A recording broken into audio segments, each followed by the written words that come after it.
হাসনাত সার্জিস যেখানে উপায় নাই সেখানে, মানে হঠাৎ ষাঁড়ের মতো তারা নেমে পড়লেন, এই দল নিষিদ্ধ করতে হবে তো করতে হবে, প্রধান বিচারপতি নামিয়ে দিতে হবে তো নামিয়ে দিতে হবে, এই কলেজের অধ্যক্ষকে আজকে মপ করে পিটিয়ে বের করে দিতে হবে তো বের করে দিতে হবে, বিশ্ববিদ্যালয়ে এই শিক্ষক ক্লাস নিতে পারবেন না তো পারবেন না।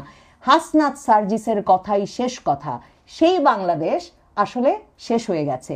এখন হাসনাত সার্জিসকে বাংলাদেশ রিক্লেম করতে হলে, বাংলাদেশকে আবার পুনর্দখল করতে হলে, তাদের হাতের মুঠোয় আনতে হলে আমাদেরকে বিরাট ভয় দেখাতে হবে। আপনারা অনেকেই নিশ্চয়ই আমার মতো জুলাই আগস্ট আন্দোলন কিংবা 24-এর নতুন স্বাধীনতা বাংলাদেশ 2.0 মহান বীর বিক্রম বীর উত্তম বীর শ্রেষ্ঠ হাসনাত আর সার্জিসকে আমার মতোই ভীষণ মিস করছেন। মানে ভাবছেন তারা কোথায় আজ বাংলাদেশে, যখন এক সংকটকাল উপস্থিত হয়েছে, যে যেখানে যখন তখন আওয়ামী লীগের মিছিল বেরিয়ে আসছে, সেই সময়ে যখন ফ্যাসিস্টদের আবারও একটা পুনরাগমনের এক ধরনের আশঙ্কা তৈরি হয়েছে, সে সময় কোথায় এই ফ্যাসিস্ট বিরোধী বীর বিক্রমেরা, সেটা ভেবে আপনারা অনেকেই যখন আকুল বোধ করছেন, তখন আমার মনে হলো আপনাদেরকে জানানো দরকার যে হাসনাত সার্জিস, তাদের বীরদের দল জাতীয় নাগরিক পার্টি, তারা কি করছে,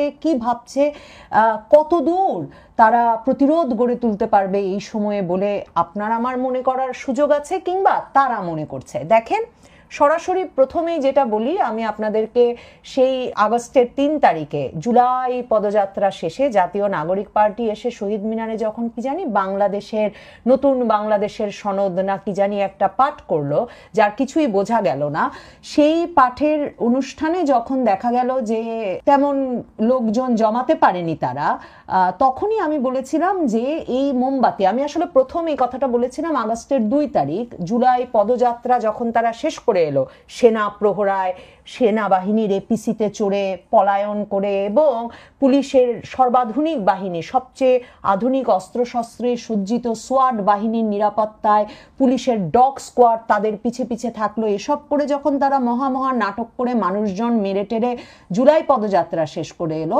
তখনই আমি বলেছিলাম যে মোমবাতিটা ফু দিলেই নিভে যাবে, এই এনসিপি নিয়ে আর চিন্তার কিছু নাই। এখন এনসিপির নেতাদের প্রাণের ডর উপস্থিত হয়েছে। আপনাদেরকে আমি একটু পরে শোনাবো একটা ক্লিপ, সেটা শুনলে বুঝবেন যে যেই জাতীয় নাগরিক পার্টিকে মাথায় তুলে এত নাচানাচি, তাদের ভয়ে, মানে যে ভয়ের রাজত্ব তারা কায়েম করেছিলেন 1 বছর, আসলে সেই ভয়ের রাজত্বের দিনও বোধহয় শেষ। এখন নতুন করে তারা যদি আমাদেরকে আবার ভয় দেখাতে না পারেন, মানে মবের মুল্লুকের প্রতিষ্ঠা যদি আবার না করতে পারেন, তাহলে নানা নামে তো আপনারা ডাকেন, মানে ওই যে একটা শক্তিশালী ষাঁড়ের মতো এসব হিসাবে বর্ণনা করেন অনেক ক্ষেত্রে এদের অনেক নেতাকে, তো সেই সব বর্ণনার কথা মাথায় রেখে আমরা পরিষ্কার বুঝতে পারি যে আবারও তারা যদি আমাদের ওপর ভয়ের রাজত্ব কায়েম করতে না পারেন, এই নেতাদের দিন তো ফুরিয়ে এসেছেই, এই জানের ডর থেকে রক্ষা পাওয়ারও আর কোনো উপায় নাই। এনসিপির মোমবাতিতে ফু দেওয়া হয়ে গেছে, সে আগুন নিভে গেছে। এখন এই মোমবাতি যে তিল তিল করে, মানে অল্প অল্প করে সেই সলতেতে আগুনটুকু ধরে রাখবে, সেটাও আসলে পত্রিকায় ছবি না উঠলে আর ডক্টর মোহাম্মদ ইউনূস বগলে করে বিএনপি আর জামায়াতে ইসলামীর সাথে এনসিপিরও একটা নেতাকে নিয়ে নিউ ইয়র্ক রওনা না দিলে আর এনসিপির অস্তিত্ব খুঁজে পাওয়ার কোনো উপায় নাই। দেখেন, নাহিদ ইসলামকে হাসনাত সার্জিসে আসবো, নাহিদ ইসলামকে হাসনাত সার্জিসদের দলের নেতা, তাকে নির্বাচন কমিশনে তারা গেছেন, মনে রাখতে হবে এখনো কিন্তু নিবন্ধন পান নাই, মানে যতগুলো সব উপজেলায় যে অফিস তৈরি, সব উপজেলায় প্রতিনিধি পাওয়া, সেসব কাজ এখনো সম্পন্ন হয় নাই, এখনো নিবন্ধন হয় নাই, প্রতীক পান নাই, কিছুই পান নাই। সেই দলের এত বড় বড় গলার আওয়াজ, সেই নাহিদ ইসলাম নির্বাচন কমিশনে গেছিলেন, যাওয়ার পর সাংবাদিকরা তাকে প্রশ্ন করেছেন আওয়ামী লীগের যে মিছিল বের হচ্ছে রাজধানীতে, এই ব্যাপারটিকে কিভাবে দেখছেন। উনার গলা কেঁপে উঠেছে, উনি বলেছেন শুধু রাজধানীতে না, সারা দেশে হচ্ছে। মানে ভাবেন, যখন জুলাই পদযাত্রা কুকুর নিয়ে, পুলিশ নিয়ে, সেনাবাহিনী নিয়ে করতে হলো এই নাহিদ ইসলামদের, মানে কোথাও 100 লোক জমাতে পারেন নাই, কোথাও 1000 লোক জমাতে পারেন নাই, এমন অবস্থা, সে সময় আওয়ামী লীগ রাজপথে ছিল না, তাতেই এই প্রহরায় তাদের সারা দেশে ঘুরতে হয়েছে। এখন নাহিদ ইসলামদের ঘর থেকে দুপা ফেলার উপায় নাই। নাহিদ ইসলামের গলার কাঁপুনিটা লক্ষ্য করতে আপনাদেরকে শোনাতে চাই নাহিদ ইসলাম কি বলছেন। তিনি বলছেন, শুধু রাজধানীতে না, সারা দেশে হচ্ছে আওয়ামী লীগের মিছিল। শুধু ঢাকায় না, আসলে সারা দেশে এটা হচ্ছে। ঢাকার চিত্রগুলো হয়তো আমরা বেশি দেখতে পাই, জানতে পারছি, এবং এই যে আওয়ামী লীগের মিছিল এবং তৎপরতা, তার অন্যতম প্রধান লক্ষ্যবস্তু কিন্তু হচ্ছে জাতীয় নাগরিক পার্টি এবং গণ অভ্যুত্থানে অংশগ্রহণকারী নেতাকর্মী এবং শহীদ পরিবার, আহতরা, যোদ্ধা যারা রয়েছে, তারাই কিন্তু প্রধান লক্ষ্যবস্তু। ফলে আমরা মনে করি যে অবশ্যই সরকারের এখানে সক্ষমতার অভাব রয়েছে। পুলিশ বাহিনীর যেই রিফরমেশন প্রয়োজন ছিল সেই রিফরমেশন হচ্ছে না, এবং পুরা সরকার এবং রাষ্ট্রযন্ত্রের ভিতর থেকে আশকারা পাচ্ছে বলেই আওয়ামী লীগ এই তৎপরতা করার রাজপথে করার সুযোগ পাচ্ছে। আমরা আহ্বান জানাবো, আওয়ামী লীগের বিরুদ্ধে যখন সকল রাজনৈতিক দল, জনগণ এবং সামাজিক শক্তিগুলো ঐক্যবদ্ধ হয়েছিল, সেই ঐক্য আওয়ামী লীগের বিরুদ্ধে, ফ্যাসিবাদের বিরুদ্ধে আমাদের সবসময় প্রয়োজন। দেখেন, নাহিদ ইসলাম, হাসনাত, সার্জিসদের মবের দিনের শেষ শুরু হয়েছিল আসলে যখন তারা জুলাই মাসে, জুলাই পদযাত্রার সময় গোপালগঞ্জে গিয়ে প্রতিরোধের সম্মুখীন হয়েছিলেন। দেখেন, গোপালগঞ্জে লোকে তাদের সভাস্থল ভেঙেছে, লোকে তাদেরকে সভা করতে দেয় নাই, পুলিশের বাধার মুখে, পুলিশের লাঠিচার্জ, কাঁদানে gas, tear gas, rubber bullet প্রতিহত করতে পারে নাই মানুষকে এই তরুণ নেতাদের প্রতিরোধ করার জায়গা থেকে। এবং মনে করে দেখেন, সেনাবাহিনী গুলি চালালো, 5-5 লোক মানে জায়গায় নিহত হয়ে গেলেন। তারপরেও গোপালগঞ্জবাসী রাস্তা ছেড়ে গেলেন না। এরপরে প্রায় সপ্তাহখানেক ধরে সেনাবাহিনী, নৌবাহিনী, পুলিশ বাহিনী মিলে গোপালগঞ্জে লাগাতার গ্রেফতার চলল। মানে এক একটা এলাকা কর্ডন করে রেখে সেসব এলাকায় এমনকি বাজার ঢুকতে দেওয়া হলো না, মানে নির্বিচার নির্যাতন চালানো হলো। এই হাসনাত, সার্জিসদেরকে এমন প্রতিরোধ কেন তৈরি করলো গোপালগঞ্জবাসী? সেই অপরাধে। কোন প্রতিরোধ তারা করেছিল? এমন দৌড়ানি হাসনাত, সার্জিস আর নাহিদদেরকে দিয়েছিল যে শেষ পর্যন্ত হাসনাত, সার্জিস, নাহিদ ইসলামদেরকে সেনাবাহিনীর এপিসিতে মাথা নিচু করে ঢুকে, মানে যেই সেনাবাহিনীকে রক্ত গরম করে হাসনাতরা আঙুল তুলে বলতো যে সেনাবাহিনী ফ্যাসিস্টের দাস, ওয়াকার না হাসনাত, হাসনাত, হাসনাত, তাদেরকে মাথা নিচু করে এপিসিতে কোনো মতে লুকিয়ে বেরিয়ে আসতে হলো গোপালগঞ্জ থেকে। তারপর কি হলো? তারপর কক্সবাজার গিয়ে বড় কথা বললো, সেখানে বিএনপির সালাউদ্দিন আহমেদের লোক তাদের প্রতিহত করলো। এরপরে কুকুর দিয়ে, যেটা বলছিলাম, কুকুর দিয়ে, সেনাবাহিনী দিয়ে, পুলিশ দিয়ে কোনো মতে জুলাই পদযাত্রা শেষ করে তারা আসলো। ওদের গলা নামার দিন শুরু হয়েছে কিন্তু গোপালগঞ্জ থেকে, সেই জুলাই মাস থেকে। এবং এই যে লোক জমাতে না পারা, এর পেছনে যে কি আছে, আসলে যে নিজেদের কোনো সমর্থন নাই, এটা তো বুঝতে পারে নাই হাসনাত আব্দুল্লাহরা। হাসনাত আব্দুল্লাহদের কথাটা মনে করে দেখেন, সেই আগস্ট মাসে তারা, সে আর সার্জিস, হাসনাত আর সার্জিস প্রথম মব শুরু করলো কই? সচিবালয়ে গিয়ে। প্রথমে করলো আদালতের সামনে, প্রধান বিচারপতি সহ আপিল বিভাগের সব বিচারপতিদের নামিয়ে ফেললো, জাজেস কোয়ার্টারে ভাঙচুর করলো, সেই মানে পুরো বিচারালয়ের এলাকাকে এমন মব রাজ্যে পরিণত করলো যে প্রধান বিচারপতি সহ আপিল বিভাগের বিচারপতিরা তাদের অঙ্গুলি হেলনে নেমে গেল, আর হাসনাত আব্দুল্লাহ, সার্জিসরা বসালো এই বর্তমান প্রধান বিচারপতি সৈয়দ রেফাত আহমেদকে সহ অন্যান্য আপিল বিভাগের বিচারপতিদের দিল। তারপরে আবার কিন্তু তারা অক্টোবরের মধ্যে গিয়ে হাইকোর্ট বিভাগের বিচারপতিদেরও একদম ডেডলাইন দিয়ে নামালো এবং তাদের মতো নিয়োগ করলো। আগস্ট মাসে তারা কি করলো? আনসার বাহিনী সচিবালয়ের সামনে আন্দোলন করছিল তাদের চাকরি স্থায়ীকরণের দাবিতে। হাসনাত, সার্জিস সেই আন্দোলন দমনের নামে গিয়ে সচিবালয়ে উঠল যে, তারা যে উঠলেন, এরপর সচিবালয়ের সকল পদ, পদায়ন, নিয়োগ সব কিছু হয়েছে তাদের অঙ্গুলি হেলনে।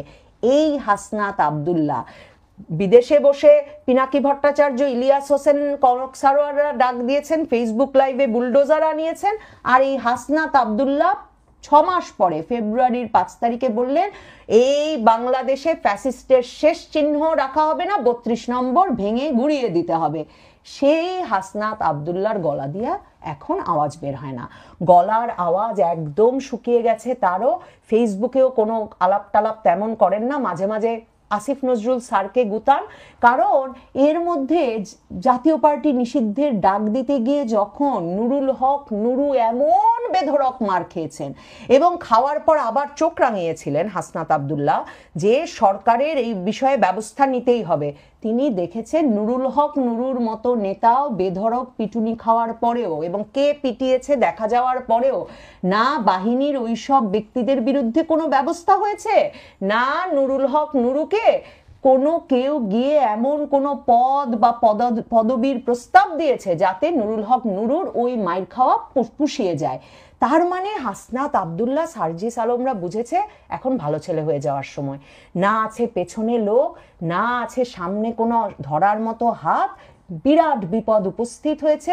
হাসনাত আব্দুল্লাহ এখন কাউকে ডাক দিয়ে বলার সাহস করেন না যে মিছিল কেন ঠেকাতে পারছেন না আওয়ামী লীগ কিভাবে রাস্তায়। গলা কাঁপতে কাঁপতে কাঁপাতে কাঁপাতে বিএনপির তারুণ্যের এক সমাবেশে মিলনায়তনের মধ্যে উপস্থিত হয়েছিলেন বিএনপি মনা তরুণদের সংগঠনের দাওয়াতে তিনি আজ, এবং সেখানে গিয়ে তিনি কি বলছেন শুনুন, এবং শেষ পর্যন্ত আলোচনাটিকে তারেক রহমানের পক্ষে নিয়ে গিয়ে, মানে তারেক রহমানের সম্মান রক্ষার পক্ষে নিয়ে গিয়ে তাকে দর্শকদের একরকমের অনুমোদন পেতে হয়। পুরো বক্তৃতাটা শোনাচ্ছি না, কিন্তু ফ্যাসিস্টের বিরুদ্ধে তারা কি কি করেছেন যখন বলছেন শুনবেন। হাসনাত আব্দুল্লাহর ওই বক্তৃতায় পিনপতন নীরবতা, মানে বিএনপি মনা ওই তরুণদের কারো কোনো সাড়া নাই তার ওই বক্তৃতায়। পরে তিনি বললেন আপনাদের মনে রাখতে হবে ফ্যাসিস্টের দোসর মিডিয়া কিন্তু তারেক রহমানকেও অপমান করেছে, কাজেই ফ্যাসিস্ট ফিরে এলে কিন্তু তারেক রহমানেরও বিপদ হবে। এমন একটা বক্তৃতা বা যুক্তি যখন তিনি দিলেন কিছু সমর্থন পেলেন। মানে 5ই আগস্ট যেটা বলেছিলাম, কক্সবাজার তারা চলে গিয়েছিলেন আমেরিকার নির্দেশনায়, তাসনিম যারা পুরো ডিলটা করছেন এরা আছেন বিএনপির কোলে উঠে যাওয়ার তালে। হাসনাত আব্দুল্লাহ বিএনপির তৈরি মঞ্চে গিয়ে এখন কি বলছেন, গলার আওয়াজ কত নেমে এসেছে, চোখ পাকানো কত কমে এসেছে, সেটা দেখবার জন্য এই ভিডিওটা দেখাও জরুরি। 5ই আগস্ট পরবর্তীতে যেই ফাইটটি হয়েছে এই ফেসিবাদী কাঠামোর বিরুদ্ধে, এই কাঠামোর বিরুদ্ধে অনেকটা এনসিপি কে একাই লড়ে যেতে হয়েছে। আমরা মিলিটারির চোখে চোখ রেখে কথা বলেছি, বুদ্ধির জগতে অর্থ দিয়ে এই হাসিনাকে খুনি হাসিনা হতে সহায়তা করেছে সেটার বিরুদ্ধে আমাদের সুস্পষ্ট অবস্থান ব্যক্ত করেছি।